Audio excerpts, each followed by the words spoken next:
Sports Radio. Aaron Torres is always a great listen. Joins us on Sikkim 365 Radio and 365 Sports. And oh, by the way, Aaron has his own media pretty much department as well with Aaron Torres Pod. He joins us after the NBA draft and also entering another weekend this summer. Aaron, thanks for your time. I kept seeing Jabari Smith, and number one. And then when I heard Paolo Banchero's name, it did not surprise me at all. I thought he was fantastic in the tournament. He was fantastic in the tournament. He was fantastic in the regular season. He was fantastic in high school. Listen, first of all, we all get that, draft season, there's a lot of misinformation out there. And I don't think that Jabari Smith would have been by any stretch a bad pick. But, what I think is so different from the NBA draft than the NFL is that really, the top couple players know they're really only going to one or two spots. And so, 3, 4, whatever, you get the point. They don't even start meeting with teams until about a week before the draft. Like Jabari Smith met with two teams. I don't even think he met with Houston. Met with Oklahoma City last week, or Orlando early this week. So Orlando didn't even get him in the building until this week. So the idea that they had their mind made up a month ago or the night of the lottery, it just doesn't fly with how this process works. So, I'm a little surprised only because throughout the process it seemed as though he was the favorite. But like I said, with the NBA, and especially in a year like this where there was no clear-cut number one guy, I just always thought it was laughable that this decision was easy or that it was made a long time ago. Aaron, I saw one of your tweets that a lot of people are thinking that Banchero was a bad first pick. For my money, as a guy who watched a ton of college basketball this year, I was surprised that there was any talk of anybody but him being the number one pick at times when you looked at how he played, especially in the tournament. Your thoughts on the fit for Orlando, which has a lot of young pieces, but not necessarily continuity yet? Yeah, it's funny. The night of the NBA draft lottery, I said if I had the first pick, I would take Paolo Banchero. Now, that wasn't what I thought Orlando should do. It wasn't me projecting that I had some inside information. But I agree with you is that, one, he was excellent all year. I think the thing that I kept going back to is that, like any sport, different teams are at different times in their development as an organization. And the Orlando Magic are not the Oklahoma City Thunder or the Houston Rockets. Both of them, you guys probably have better insight than I do, being closer by than I am. But those two organizations are very much in the beginning to middle stages of a rebuild. And when the draft order fell the way that it did, I kind of thought to myself, I said, I haven't really thought about the Orlando Magic in a long time. Am I crazy or have they just not had any success? And so I looked it up. The last time they won a playoff series was 2010, and they have won 2 total playoff games, period, since that 2010 stretch. And so why I always like Paolo Banchero is because I think when you're going on that long of a stretch of futility, I think it's hard to sell your fan base on a guy that is developmental, which certainly what Chet Holmgren is. And Jabari Smith is talented, but I still think he's probably not, anywhere close to reaching his potential as well. So Paolo can step in right away while also still kind of really having a lot of upside at 19 years old. So I'm with you. I always liked Paolo. That would have been my pick. I didn't begrudge Orlando if they went in another direction. But I don't think that we should be all that shocked given Paolo played, for the biggest brand in America. He was their best player. He was a freshman. By the way, he played his best in their biggest games. He developed really nicely over the course of his high school career. He's far from being a finished product. I don't think people should be as surprised or outraged today as I'm seeing some people being. Aaron, for the Baylor fans out there, they had a couple of guys to keep track of with Jeremy Sohan and also Kendall Brown. One of those did not have to wait very long with Jeremy Sohan going number 9 overall to San Antonio. I think if you would have asked a lot of people before the draft, what would be a great fit for him, Greg Popovich and just the Spurs organization would be a great fit for a lot of people. But what do you think of that fit in particular for Sohan?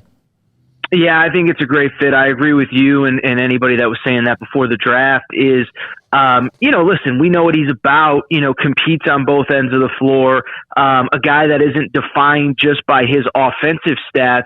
And so to now go to an organization that historically, and I know they're in a little bit of a transition right now, but historically no player has been bigger than the organization, dating back to Tim Duncan and Manu Ginobili and all those guys. I think it's a perfect fit. He, by all accounts, me watching from a distance, you guys being there, was a great teammate, was willing to do all the little things, which we know as a freshman, there's not a lot of guys that are like that. Tough as nails. I think it's a great fit. I really do. And I think the other thing too, kind of to go back to what I was just saying about Banchero, the Magic, whatever, is the Spurs are, still kind of in this rebuild, and it's kind of a good fit because he's a young guy. Obviously, we know that he wasn't super highly ranked coming out of high school, probably going to need some time to develop. And, the Spurs are a place where I'm sure he's going to get plenty of opportunity to play early, but they don't necessarily need him to jump in right away and be a missing piece, even be a piece on a really good team that, whatever. So I just look at it. I think it's a perfect fit. I mean, San Antonio's track record of development and scouting and evaluation speaks for itself. And I think he's a guy with his skill set and by all accounts, his work ethic. I just think it makes perfect sense. I would add, too, I know from a Baylor perspective, it doesn't move the needle very much, but I think the guy that they got later in the first round, Malachi Branham, fits a lot of those same traits for the San Antonio Spurs. Aaron, how confused are you watching the draft, even though you're tied in pretty well about these trades? And why can't they just be open about it? Why can't they say with the 23rd pick in the draft and a trade from so-and-so? It seemed like it kind of on and off. It really is kind of hard to watch. Yeah, a few things on that. One, obviously, I know that through the years, NBA insiders have tipped picks and trades ahead of schedule. But, a lot of people aren't on social media or aren't on social media, every second of the entire draft. I know that I'm certainly not. And so that's where it gets a little confusing to me is, you have guys breaking news online. But then last night they were breaking news during the broadcast. If you miss something, it's hard to get updated information. I'll tell you guys, the truth is that, I started recording my podcast, with probably about 2 or 3 picks left in the first round.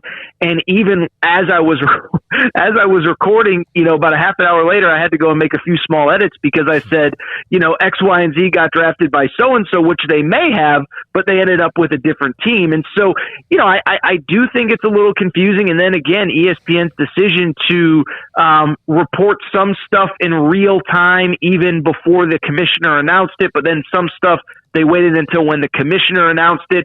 Listen, I'm not here to tear down other people in our industry. I think everybody's doing the best that they can, but I did find the broadcast a little bit confusing at times. And yeah, I'm with you guys. I found it confusing. I found it hard, especially later in the draft when there's more movement. I mean, those top 10, 12 picks, those guys, the team identifies the guy they want, they go get him. But after that, there's a lot of movement, and I found it hard. I'll tell you, even this morning, kind of going back and trying to figure out who ultimately ended up where was a little bit more challenging than I remembered in the past. Aaron, you're a big college football guy as well. The last time we had you on, we talked almost exclusively college football. The big college football story this week is Arch Manning on his way to Texas. Your thoughts on that and the ripple effect it has, not only for the Longhorns, but the recruiting world outside of that? I'll tell you guys, I'm sure you guys agree. In June, from a content perspective, on the one hand, I was hoping to get a few more weeks of content out of it. But, on the other hand, it's funny. I was on in College Station this morning, and the host said, I really am not that, like, it doesn't matter to me. He's not going to start right away if Quinn Ewers is who he thinks he is. I think it's the exact opposite. I mean, look, if this kid had committed to Alabama, I think it feels a lot different than committing to Texas with the season they're coming off of. Steve Sarkisian's track record as a head coach, the move to the SEC. I find it absolutely fascinating. I think my biggest takeaway, I threw it out on social media when I saw the commitment, and I stand by it, is a couple things. Is one, what I know you guys live it every day down there, but the what is it going to take for Texas to get back conversation? If you sign essentially 2 quarterbacks in 3 classes that are deemed the number 1 player in their recruiting class. And you can't build a championship caliber team around it knowing the way that other elite players want to play with elite quarterbacks. I don't know if it's ever going to happen. And then 2, I do think this is kind of the moment in time for Steve Sarkisian. Obviously, look, I don't think, barring a complete disaster, nothing's going to happen after this year. And I think this obviously buys him a little bit of success, but it goes back to what I just said a minute ago. You're the quarterback whisperer. You're the guru. We live in this NIL world where obviously Texas has a lot of advantages in that space too. If you, as Steve Sarkisian, can't build Texas into what we all think Texas is capable of being, with Arch and Quinn Ewers as bedrocks of that program, you're just not the guy that's cut out to have a job that I think we all deem to be one of the best in college football. I know maybe Baylor fans disagree with that, but it is a great job with a lot of resources. And if you can't elevate that program, and I know they're going to the SEC, and I'm not saying they need to compete with Bama tomorrow or Georgia tomorrow, but if you can't elevate that program again with a bedrock of both Quinn Ewers over the next 2-3 years and then Arch Manning to immediately follow him, I don't really know what else can really be done, or maybe it just speaks to another miss in terms of the coaching hire. I do find it fascinating, though. I really do. And and I'll say this, I know I'm going long here. I'll just say really quickly, I think with Steve Sarkisian's track record, Texas's track record, the transfer portal, I don't think this story is anywhere near done. Not hoping Texas is a disaster, not hoping anybody transfers. I don't think this story is necessarily done, though. Yeah, it's no question. They've had great talent before, but to have them back-to-back on the Aaron, thanks for your time. You guys have anything else? Thanks for your time, man. We appreciate you jumping on with us. Enjoy the weekend. All right, my pleasure, guys. Thank you all for having me. I appreciate it. Thank you. Every day, Aaron Torres, again, Fox Sports Radio on many things, a lot of it NBA draft, which he was all over, but also a little bit about college football as well. Yeah, I mean,